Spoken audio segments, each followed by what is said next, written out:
सारी आत्माओं को अपनी जानकारी देने के लिए स्वयं ही प्रकट होते हैं, यहाँ पर आते हैं।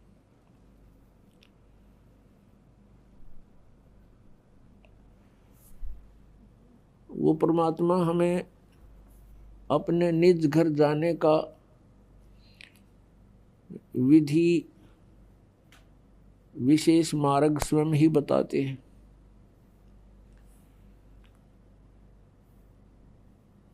परमात्मा ने अध्यात्म ज्ञान को स्वयं ही यहाँ आकर के बताया है। कबीर देव जी ने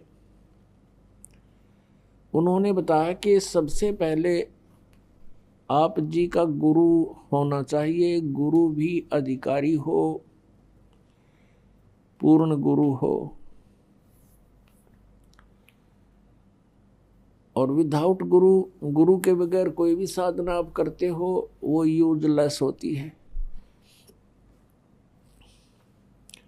गुरु बिन माला फेरते, गुरु बिन देते दान, गुरु बिन दोनों निष्फल हैं, चाहे पूछो वेद पुराण।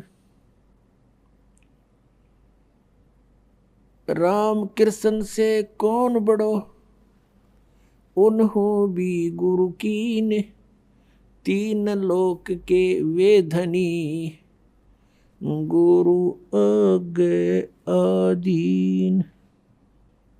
कबीर गर्भ योगेश्वर गुरु बिना, लाग्या हर की सेव, कहें कबीर बैकुंठ से, वो फेर दिया सुख देव। राजा जनक गुरु किए, फिर कीनी हर की सेव, कहें कबीर बैकुंठ में, चले गए सुखदेव।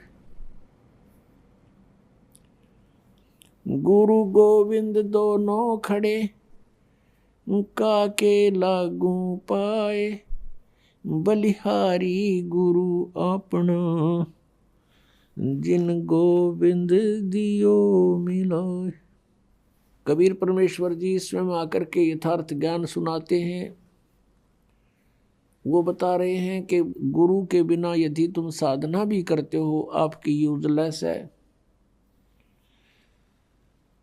आपको इसका बहुत भयंकर पाप लगेगा, आपका जीवन व्यर्थ हो जाएगा।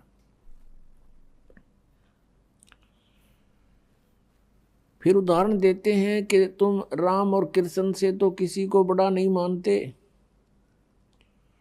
और श्री राम श्री कृष्ण जी ने भी गुरु बनाए, और गुरु के सामने एज ए शिष्य की तरह विनम्र रहे। राम कृष्ण से कौन बड़ो, उन्हों भी गुरु कीन, और तीन लोग के वे धनी, गुरु आगे आधीन। अब कितनी इम्पोर्टेंस है गुरु की। और जो गुरु नहीं बनाते, मनमुखी साधनाएं करते हैं, गुरु के बिना, जिसको निगुरा बोलते हैं, उसका कहीं ठिकाना नहीं होता। फिर प्रमाण देते हैं परमेश्वर जी के गर्भ योगेश्वर गुरु बिना, लाग्या हर की सेव, यानी भगवान की पूजा करने लगा कौन? सुखदेव ऋषि। माँ के गर्भ से ही उसको ज्ञान हो गया था कि इस संसार में बहुत ज़्यादा समस्याएं हैं, और बाहर जाते ही हमारी बुद्धि पर पत्थर गिर जाते हैं। माँ के गर्भ में इस प्राणी को सब याद रहता है कि तेरा उद्देश्य क्या है, और तू पहले जन्मों में कितने कितने कष्ट उठा चुका है, जिस कारण से 12 वर्ष तक माँ के गर्भ से बाहर नहीं आया। सुखदेव ऋषि, ब्रह्मा विष्णु महेश ने उनसे कहा कि आप बाहर आओ, नहीं तो यह मर्यादा बदल जाएगी। 12 वर्ष तक माताएं कैसे बच्चों को गर्भ में रखेंगी? 9 महीने में बहुत परेशानियां हो जाती हैं। तब सुखदेव ऋषि ने कहा था कि बाहर आते ही आपके तीनों गुण हमें चेतनाहीन कर देते हैं, पूर्व की कोई जानकारी हमें नहीं रहती और हम अपने उद्देश्य को भूल जाते हैं। अंदर से ही वार्ता कर रहा है सुखदेव ऋषि, और सुखदेव ने कहा कि मैं इस कंडीशन पर बाहर आ सकता हूं कि आप अपनी इस त्रिगुणमयी माया को रोक लो थोड़ी देर, जब तक मैं बाहर आऊं। तब उन्होंने कहा कि भाई इतनी देर हम इनको रोक नहीं सकते, हमारे बस की बात नहीं। हम कुछ सेकंड के भी कुछ हिस्से में रोक सकते हैं, ये समझ लो, बस सेकंड से भी थोड़े समय में, इतनी देरी में। तब सुखदेव जी ने कहा कि आप इतनी देर रोक लो इसको। इतनी ही देर में वो माँ से बाहर आया, माँ के गर्भ से बाहर आया। 12 वर्ष का था, उठ कर चल पड़ा। अपनी और नाल को कंधे पर डाल लिया। सुखदेव ऋषि के जो पिता थे व्यास जी, व्यास जी ने कहा पुत्र तेरी मैंने 12 वर्ष तक इंतजार की है, कम से कम दर्शन तो दिखा। तब सुखदेव ऋषि ने कहा ऋषि जी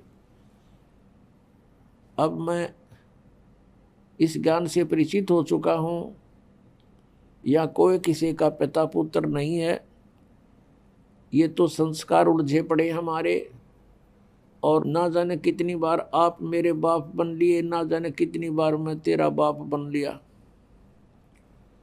अब के मैं अपना पीछा छुड़वाऊंगा, भक्ति करूंगा और इस संसार से मुक्ति पाऊंगा। यूं कहकर आकाश में उड़ गया। पिछले बैटरी चार्ज थी, पिछले जन्मों के सिद्धियां उसके पास थी। कहने का भाव ये है कि वो सुखदेव ऋषि फिर अपने आप उस सिद्धि प्राप्त से, हल्दी की गांठ से पंसारी बन गया। पिछले जन्म की उसकी भक्ति की शक्ति कमाई थी, जिस कारण से वो आकाश में उड़ जाता था, इंद्र के लोक में चला जाता था। वहाँ के ऋषि महर्षि, वहाँ के देव उसका बहुत सत्कार करते थे। एक दिन इसी भ्रम में सुखदेव ऋषि विष्णु जी के लोक में चला गया,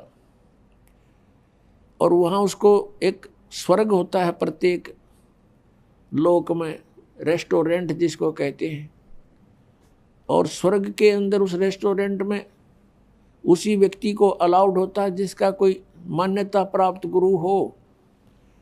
बिना गुरु के व्यक्ति को स्वर्ग में स्थान नहीं। जब सुखदेव ऋषि उस होटल में प्रवेश करने लगा, रेस्टोरेंट में, पहरेदारों ने मना कर दिया कि रुक सुखदेव जी, आपका गुरु कौन है ऋषि जी? सुखदेव ने कहा कि मुझे गुरु की आवश्यकता नहीं, मैं अपनी मर्जी से, अपनी शक्ति से यहाँ उड़ के आ गया हूँ। पहरेदारों ने कहा कि बिल्कुल नहीं, आप अंदर नहीं जा सकते। भगवान विष्णु का आदेश है कि बिना गुरु का व्यक्ति स्वर्ग में प्रवेश नहीं कर सकता। अब सुखदेव ऋषि ने कहा कि मेरी विष्णु जी से बात कराओ। इतना अंडी पाक रहा था। अब सुखदेव ऋषि ने सोचा था कि विष्णु जी मुझे शाबाशी देंगे और कमर थपथपावेंगे कि वाह बच्चा, वाह वाह महर्षि, वाह बहुत अच्छी भक्ति की, पहुंच गया स्वर्ग में, उड़ का आ गया। विष्णु जी के पास जब ये बात गई कि एक सुखदेव नाम का ऋषि मृतलोक से आए हैं और स्वर्ग में प्रवेश करना चाहते हैं, उनका कोई गुरु नहीं है, भगवान आपका क्या आदेश है? तो विष्णु जी ने कहा कि आदेश मेरा फाइनल है, आज को नया आदेश नहीं है, पार्ख दो, उसको मना कर दो। उन्होंने कहा जी हमने मना कर दिया है। वो कहता है मैं यही रहूँगा जब तक मेरी विष्णु जी से बात नहीं होगी, तब तक मैं वापस नहीं जाऊँगा। विष्णु जी बाहर आए और पूछा ऋषि जी यहाँ कैसे आए? अब सुखदेव ऋषि ने सोचा था भगवान बड़े खुश होंगे। भगवान के बोलने के लहजे से वो समझ गया कि ये खुश नहीं है। तब सुखदेव ऋषि ने कहा कि मैं स्वर्ग में विश्राम करने आया हूँ। विष्णु जी ने पार्षदों से पूछा, भाई क्यों आपने क्यों मना कर दिया इसको, इनको, ऋषि जी को। पार्षदों ने फिर दोबारा दोहराया कि भगवान इन्हें कोई गुरु नहीं बना रखा, ये बिना गुरु के हैं। तो विष्णु जी ने कहा, क्यों ऋषि जी, आपका कोई गुरु नहीं? अक नहीं जी, तो फिर आप प्रवेश नहीं कर सकते स्वर्ग में। अब सुखदेव ऋषि ने और अभिमान की डींग मारी, ने बोला, जी पृथ्वी के ऊपर मेरे बराबर कोई और संत नहीं, मेरे जैसा शक्ति युक्त नहीं, मैं किससे उपदेश लूं? तो भगवान विष्णु ने कहा कि सुखदेव, यह भी तेरी कमजोरी है, ये भी तेरी कमजोरी है, तेरे अंदर अभिमान बोल रहा है, जिस कारण से भी तू भक्ति के योग्य प्राणी नहीं है। आप जाइए राजा जनक से उपदेश लीजिए। राजा जनक गृहस्थी, उसके कई रानियां थी, और सुखदेव ऋषि बाल ब्रह्मचारी। अब उसने न्यू कह करके कि आप जाइए और राजा जनक से उपदेश लीजिए, फिर साधना कीजिए, उस भक्ति की शक्ति से यहाँ आइए। यूं कहकर भगवान विष्णु तो अपने महल में रिटर्न करके वापस चले गए। अब सुखदेव ऋषि ने सोचा, भाई बड़ी बात हुई है, तो राजा जनक गृहस्थी भाई और कैसे शीश निभाऊं जाई। अब ये दो सन्यास ले लेते हैं, साधु संत बन जाते हैं, लाल कपड़े पहनकर जटा वटा रखा के। ये अपने आप को सुपीरियर मानते हैं और आम जनता गृहस्थियों को ये हे समझते हैं। इनकी इतनी बुद्धि खराब हो जाती है, और ये इनकी अपनी ये सोच है। पिछला इतिहास देख लो, जिन भी महापुरुषों ने परमात्मा पाया और जिनके आज गुण गाए जाते हैं, वो सभी गृहस्थी थे, बाल बच्चेदार थे। आदरणीय धर्मदास साहिब जी, आदरणीय मुल्कदास साहिब जी, आदरणीय नानक साहिब जी, एक दादू साहिब जो थे वो बाल बच्चे नहीं थे उनके। आदरणीय गीसादास साहिब जी, आदरणीय गरीबदास साहिब जी, गांव छुरानी, जिला झज्जर वाले। तो कहने का भाव ये नहीं है कि बाल बच्चेदार गृहस्थी व्यक्ति पार नहीं हो सकता, और ये भी नहीं है कि जिसने शादी ब्याह ना करवाया वो भी पार नहीं हो सकता। सत भक्ति करनी पड़ेगी, मर्यादा में रहना पड़ेगा, और तो दोनों ही पार हो सकते हैं। तो यह भूल थी सुखदेव के। अगले दिन वहां से वापस आ गया, फिर उसी स्वर्ग में गया, कोमन स्वर्ग जो इंद्र वाला है। वहां पहुंचा तो सुखदेव का मुख कुछ ढीला था, चेहरे पर पहले वाली शोभा रौनक नहीं थी। ऋषियों ने कारण पूछा, वहां देवताओं ने, कि ऋषि जी क्या बात है, आज तो कुछ मुंह लटका रखा आपने, आपको क्या टेंशन हो गई है? तब सुखदेव ऋषि ने कहा, क्या क्या बताऊं, एक समस्या अड़गी। मैं भगवान विष्णु के लोक में गया था और वहां मुझे स्वर्ग में प्रवेश से मना कर दिया। इस बात को सुनकर अन्य जो ऋषिवर थे वहां बैठे थे देवता, वो कहने लगे, सुखदेव बात बताओ, भगवान तो बड़े प्रसन्न होते हैं, भगवान विष्णु तो बड़े प्रसन्न होते हैं साधु संतों को देख करके, कोई गलती गड़बड़ है वह बता। तब सुखदेव ने बताया कि उन्होंने इसलिए मना कर दिया कि मेरा गुरु नहीं था। तो जितने भी वहां बैठे थे उसके आसपास, जो पहले उसको बहुत अच्छा महात्मा मानने थे, सभी ने कहा कि सुखदेव, हम तो तुझे बड़ा विचारवान व्यक्ति मानते थे, और आज आप निगुरे फिर रहे हो, धिक्कार है तेरे जीवन को। और दूसरी बात, एक बात बता, जो भगवान ने भी तुझे कह दिया कि गुरु बना, अब अग्रम अग्रम कैसी रखे हुए तू? तब सुखदेव ऋषि ने कहा कि एक समस्या आ गई। भगवान विष्णु जी ने कहा कि राजा जनक से नाम ले ले। और कहते राजा जनक गृहस्थी भाई और कैसे शीश निभाऊं जाई। सुखदेव बोले वचन विवेका, हमने स्त्री का मुंह नहीं देखा। अब वो ऋषि कहने लगे भाई एक बात बता, जब भगवान विष्णु ने कह दिया तेरे तुम वहां नाम ले तू जाके, और फिर भी आप ऐसी बातें कर रहे हो। देखो बिना गुरु के आपके पिछले जो संस्कार हैं, आपकी भक्ति शक्ति है, ये कुछ दिन चलेगी, सदा नहीं रहेगी। और अगले जीवन में गधे की योनि में भी जा सकता है प्राणी। अब इतना सुनते ही उसका कलेजा हिल गया। और कुछ मेर भगवान की होती है विशेष तो। सुखदेव ऋषि को अपने पिछले जन्म की बातें याद आ गई। यह भी रजा भगवान की थी उस पर। उसकी बुद्धि ऑन कर दी, अंतर से उसका वह फिल्म चालू कर दी। उसको पिछले जन्म दिखाई देने लगे। उसको याद आया एक फिल्म वो देख रहा अपने बीते हुए जीवनों की वो मूवी अंतःकरण में। उसने क्या देखा कि एक बार गधे की योनि भोग रहा है, अंधा हो गया, उसको छोड़ दिया, मालिक ने मारा, लठ निकाल दिया। घर अंधा होने के बाद एक पगडंडी पर चला जा रहा है जंगल में। आगे एक नाला था, उसमें गिरने लगा तो छलांग लगानी चाहिए, बीच में फंस गया। नाला थोड़ा ही था, आगे मुंह टिक गया, पीछे पीठ, बैक साइड मर गया, टांग लटके नाले में, आगे पीछे फिट हो गया उसके ऊपर नाले में। और 1 हफ्ते तक भुगत कर मरा, किसी ने नहीं निकाला। आने जाने वाला आदमी इक्का दुक्का आता था, वो निकाल नहीं सका उसको। और उसके ऊपर पैर रखकर पुली बना के पार हो जा, उसकी पुल बना लिया। इस दृष्टांत से उसका कलेजा हिल गया, रोम रोम कांप गया। सुखदेव ऋषि उसी से मैं उठकर चल पड़ा। फिर भी मन बड़ा उस्ताद है, अपने पिताजी व्यास जी के पास आया। व्यास जी से प्रार्थना की कि हे ऋषिवर, क्या गुरु के बिना मोक्ष नहीं हो सकता?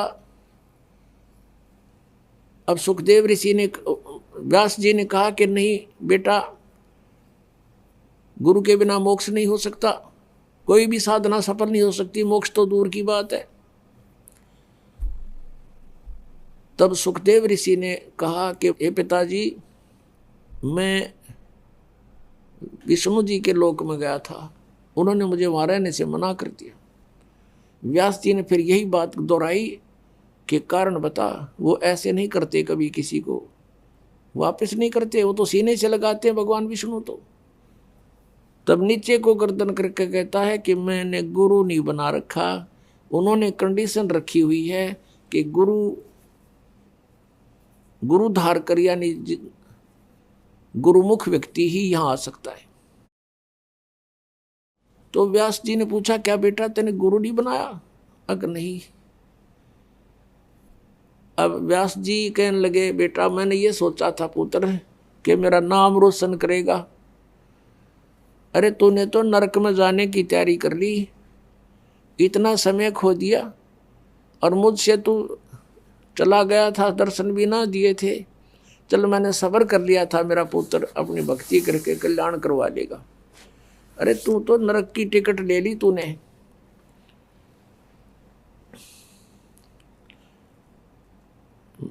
तो कहते हैं जो ऋषि साधु संत होते हैं वो एक के सुर में बोलते हैं, एक ही उनका जो विद्वान पुरुष होते हैं एक ही हिसाब की बातें करते हैं, उसमें अग्रम अग्रम नहीं होती, कोई कंसेशन नहीं होती। तो सुखदेव ऋषि ने कहा कि भगवान ने एक समस्या पैदा कर दी। उन्होंने कहा कि तू राजा जनक से नाम ले ले, और राजा जनक तो बाल बच्चेदार है, उसकी कई रानियां हैं।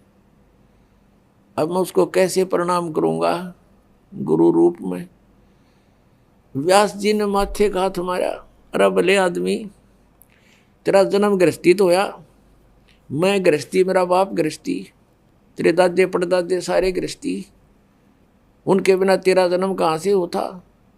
और जब भगवान ने ये कह दिया और तू फिर बकवाद कर रहा है, तू ऋषि तो छोड़, तो एक आम जनसाधारण भी नहीं है, इतनी कड़वी बात अपने पुत्र को कहनी पड़ी उसके हित के लिए ऋषि व्यास जी ने।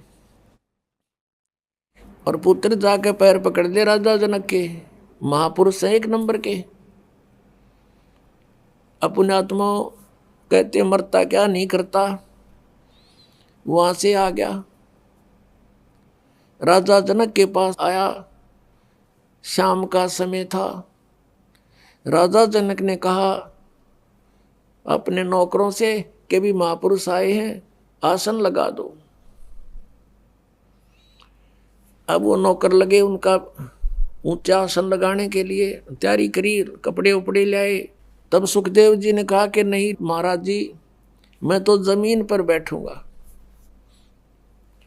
अब राजा जनक ने कहा कि हे महात्मा जी, मेरी बेइज्जती मत करो, आप महापुरुष हो, हम गृहस्थी व्यक्ति हैं, हमारा दर्जा जमीन पर बैठने का है, आपका उच्च आसन पर बैठने का है, आप ब्राह्मण हैं। सुखदेव ऋषि चुपचाप नीचे बैठ गया कि नहीं, मैं आपको गुरु बनाने आया हूं।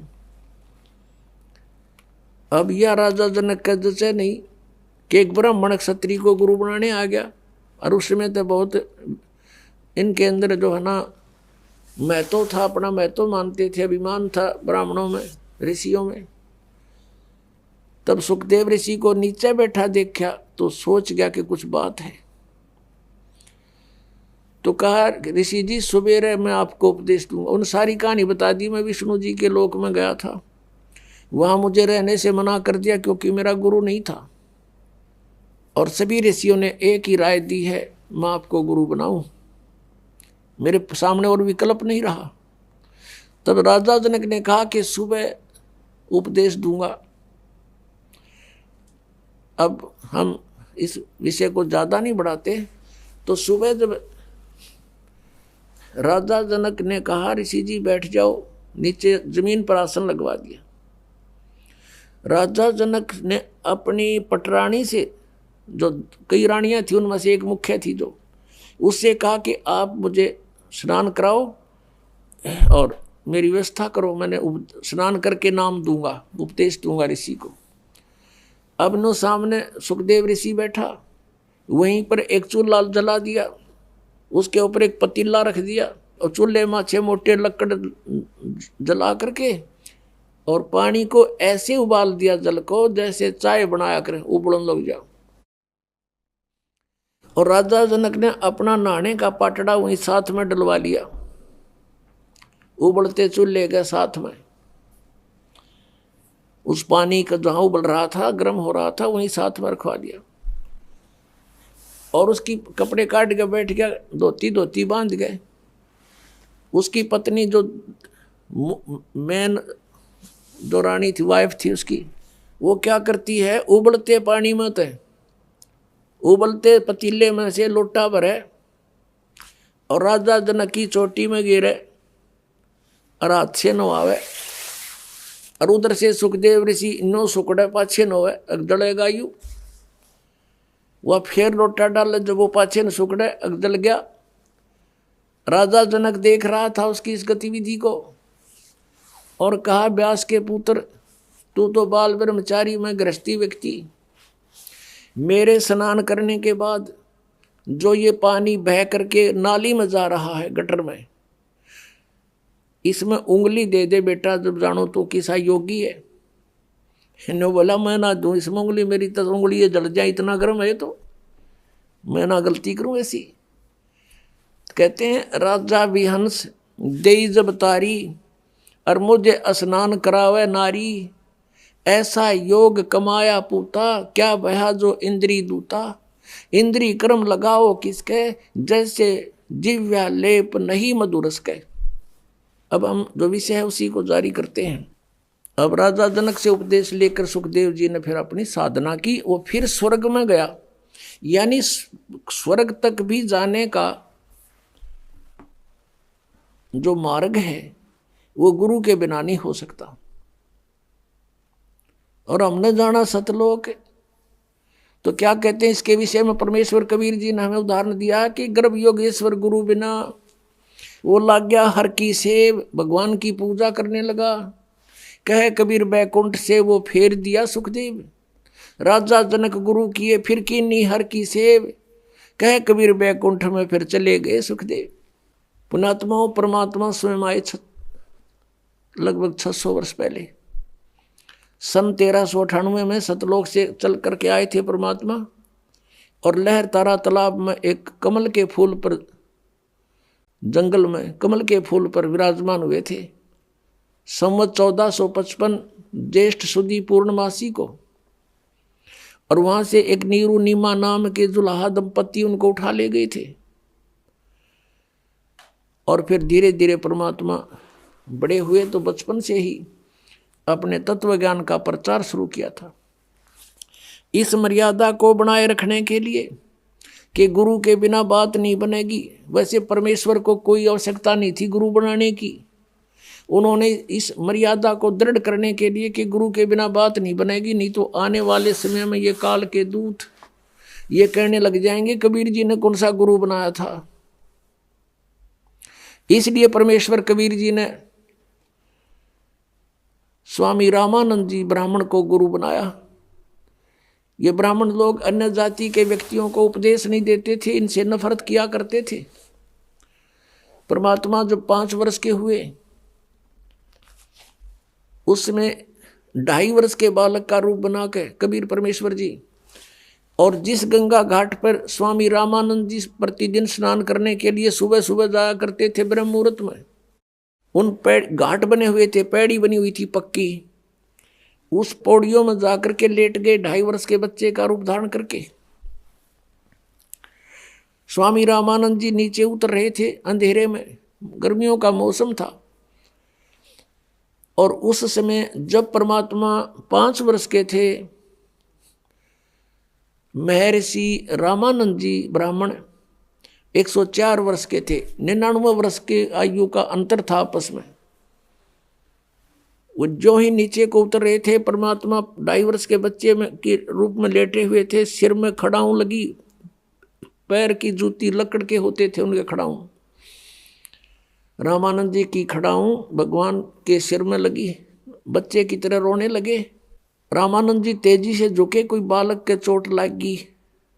संत दयालु बहुत होते हैं, और एकदम झुके तो उनके गले में एक तुलसी के मणके की कंठी होती है, जो वैष्णु साधु दीक्षित साधु होने का प्रतीक माना जाता था। तो वह कंठी रामानंद जी की निकल के कबीर परमेश्वर के गले में गिर गई अंधेरे में। रामानंद जी ने देखा नहीं। रामानंद जी ने सिर पे हाथ रखा कि बेटा राम राम बोल, राम के नाम से सुख होता है, तुझे पीड़ा हुई है ठीक हो जाएगा, राम का नाम बोल। और तू लगता है रास्ता भूल के आ गया अंधेरे में, बेटा यहाँ ऊपर पटरी पे बैठ जा, सुबह तेरे घर भिजवा दूंगा मैं, जिसका भी होगा पता करा लूंगा, बैठ जा। अब रामानंद जी तो उनको ऊपर को भेज कर आप नीचे को स्नान करने को चल पड़े। परमात्मा अंतर ध्यान हुए। रामानंद जी स्नान करके बाहर आए, तब तक सुबह हो चुका था, सूर्य उदय हो चुका था। देखा बालक कहीं नहीं, सोचा चला गया होगा जिसका होगा, बात खत्म हुई। कुछ दिन के बाद परमात्मा ने महर्षि रामानंद जी के एक शिष्य विवेकानंद को जा छेड़ा और उससे प्रश्न उत्तरों की कि ब्रह्मा जी के माता पिता कौन है, ऋषि जी मुझे बता दे, ब्रह्मा विष्णु महेश के माता पिता कौन है। वो कहने लगे इनके कोई माता पिता नहीं। परमात्मा ने कहा तू झूठ बोल रहा है। उठा शिव पुराण के अंदर रुद्र संहिता अध्याय 5 से 9 तक पढ़ के सुना दे। और मैंने सुना है कि ऐसे ऐसे शिव पुराण में लिखा है कि विष्णु जी के पिता काल रूपी ब्रह्म और दुर्गा है इनकी माता।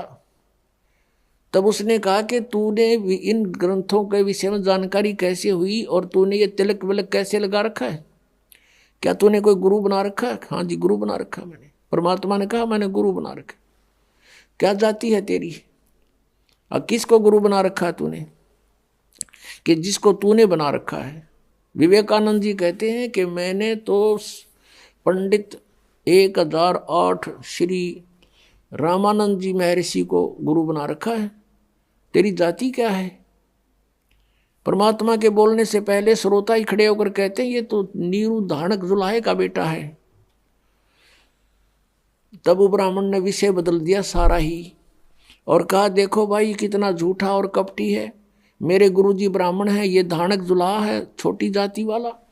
हमारे गुरुदेव तो छोटी जाति वालों से बात भी नहीं करते, दूर से पर्दा लगाकर बात करते हैं, और ये झूठा कहता है मैंने गुरु बना रखा है, रामानंद जी को गुरु बना रखा। कहने का भाव ये है कि काफी विवाद हो गया। उसने रामानंद जी को जाके बताया शेष ने जी हमारी नाक काट दी एक जुलाहे के बालक ने, अपने आप को गुरु बताता है। लंबा विषय है, थोड़ा शॉर्ट करके बताएगा दास। परमात्मा को सुबह वहां पकड़ कर ले आए 8-9 मस्टंडे, रामानंद जी के सामने खड़ा कर दिया। तब रामानंद जी से वार्ता हुई तो रामानंद जी ने पूछा बच्चा आपने मुझे गुरु कब बनाया था, मैंने आपको शिष्य कब बनाया? तो झूठ बोलता है। परमात्मा ने कहा नहीं स्वामी जी झूठ नहीं बोलता। एक दिन आपको याद होगा स्नान करने के लिए आप सुबह सुबह गए थे और वहां पर मैं पैड़ियों पर लेटा हुआ था, आपकी खड़ाऊ मेरे सिर में लगी थी। आपने कहा था बेटा राम राम बोल, और आपने मुझे उपदेश दे दिया, मैंने उपदेश ले लिया।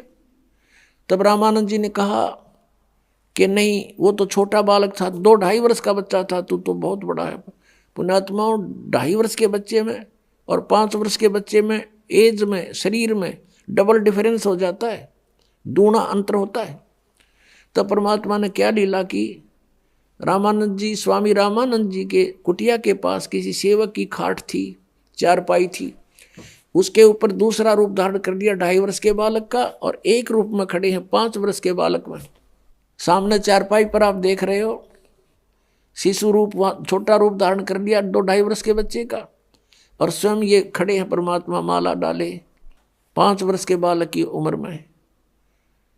अब रामानंद जी ने 5 बार तो छोटे रूप की ओर देखा और 6 बार उस छोटे रूप की तरफ देखा चारपाई की तरफ, और 6 बार बड़े रूप की तरफ देखा 5 वर्ष की आयु वाले पर। आंखें मलमल कर देखा कि मुझे धोखा तो नहीं लग रहा है, आज तक पहली बार देख रहा हूं ऐसी लीला। इतने में क्या हुआ, परमात्मा ने सोचा ये बुजुर्ग ना समझा इस बात ने।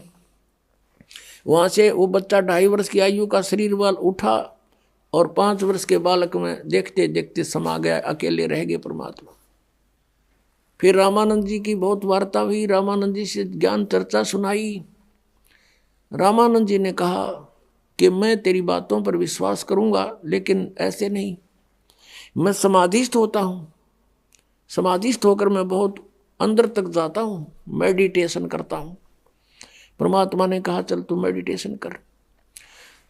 रामानंद जी ने ध्यान लगाया और पहुंच गया। कहते हैं योग युक्त प्राणायाम कर जीता सकल शरीर, और त्रिवेणी के घाट पर अटक रहे बलवीर।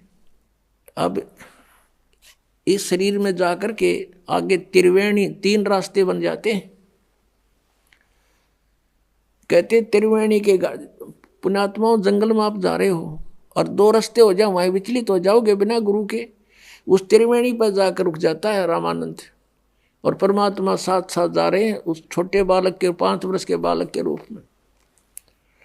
अब वहां वार्ता करते हैं जैसे स्वप्न होता है कि स्वामी जी ये है तेरी अंतिम मंजिल त्रिवेणी, इसके बाद ये लेफ्ट जो रास्ता है ये जाएगा धर्मराज के दरबार में, उसके बाद फिर आपका अकाउंट होकर के जिस भी इष्ट की तेरी साधना होगी वहां भेज दिए जाओगे, और ये सीधा ब्रह्मरंध्र का रास्ता है, ये तुम्हारे किसी मंत्र से नहीं खुलेगा, मेरे सतनाम से खुलेगा, उस 2 अक्षर के मंत्र से खुलेगा। रामानंद जी ने सोचते रहे, देखते रहे भी क्या होगा। तब कहा कि अपने मंत्र जाप करके देख ले खुलता हो, तो उसने सारे मंत्र जंतर कर लिए, नहीं खुला। तब परमात्मा ने कहा मैं सिमरण करता हूं सतनाम का, 2 अक्षर के नाम का। सिमरण किया, वो पट दे दरवाजा खुल गया, सामने का गेट आका मेरे साथ। रामानंद जी की आत्मा को साथ लेकर गए। ये काल दिखाया जहां 21वें ब्रह्मांड में बैठा है, जहां तपस्शिला के ऊपर 1 लाख मानव शरीरधारियों को सूक्ष्म रूप में वहाँ सूक्ष्म उनके सूक्ष्म शरीर को वहाँ भून कर खाता वो स्थान दिखाया। फिर सचखंड में लेकर गए सतलोक में, वहाँ परमात्मा को देखा दूसरे रूप में। करोड़ सूर्य मिला दे करोड़ चंद्रमा एक रोमकूप के अंदर, इतनी शोभा उस परमात्मा सतपुरुष की सचखंड के अंदर। और नीचे से 5 वर्ष के बालक में परमात्मा दूसरे रूप से जा रहे हैं उसके साथ। तो रामानंद जी ने सोचा भगवान तो ये है सामने जो तख्त पर बैठा है, सिंहासन पर विराजमान है। और परमेश्वर कबीर जी जाकर के चमर उठा करके उस परमात्मा पर करने लगे, जो सिंहासन पर बैठे थे चमर करते हैं आदर से। अब रामानंद जी ने सोचा भगवान तो ये है, ये कबीर तो यहाँ का कोई गण होगा, अनुचर है यहाँ का। इतने में क्या हुआ कि वो तेजों में शरीर खड़ा हुआ, जिसके एक रोमकूप में करोड़ सूर्य मिला दे करोड़ चंद्रमा वो भी फीके रहे। इतने नूर युक्त मनुष्य शरीर रूप नर आकार परमात्मा मनुष्य दृश्य खड़ा हुआ। और कबीर जी 5 वर्ष के बालक वो सिंहासन पर विराजमान हो गए, न्यू डट गए। और वो जो तेजों में शरीर युक्त परमात्मा था परमेश्वर, कबीर जी बालक के ऊपर चंवर कर रहे नौकर की तरह। अब रामानंद जी देख